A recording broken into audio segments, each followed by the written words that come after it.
सोचिए, एक शक्तिशाली राजा अचानक वृद्ध हो जाए। राजा ययाति के साथ यही हुआ। उन्हें एक श्राप मिला था।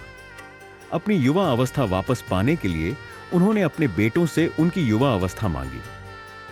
उनके सबसे पहले जन्मे बेटे यद्दु ने एकदम मना कर दिया। पिता ययाति को बहुत क्रोध आया। उन्होंने यदु को श्राप दिया कि तुम्हारे वंश में कभी कोई पूर्ण राजा नहीं बनेगा। राजा के दूसरे बेटों ने भी पिता की यह अनोखी मांग नहीं मानी। उन सभी को भी पिता का श्राप मिला, परंतु सबसे छोटे बेटे पुरु का हृदय पिता के दुख से पिघल गया। पुरु ने अपनी युवा अवस्था पिता को दे दी और स्वयं उनकी वृद्धावस्था ले ली। यह कितना महान त्याग था। पिता ययाति बहुत प्रसन्न हुए।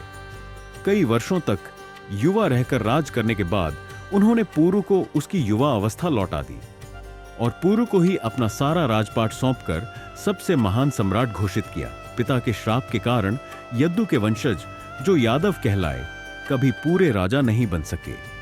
उन्हें राज करने का पूरा अधिकार प्राप्त नहीं हुआ। ययाति स्वयं क्षत्रिय थे, इसलिए यदु के वंशज भी क्षत्रिय ही थे। वे वीर योद्धा और शासक माने जाते थे।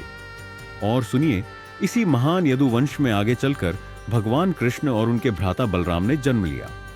भगवान कृष्ण का यादव कुल में जन्म लेना एक विशेष कारण से हुआ। इसी कारण वे संसार के सभी महत्वपूर्ण कार्यों में अपना योगदान दे पाए। उन्होंने कंस जैसे दुष्टों का अंत किया, महाभारत के युद्ध में पांडवों का मार्गदर्शन किया और पृथ्वी पर धर्म की पुनः स्थापना की।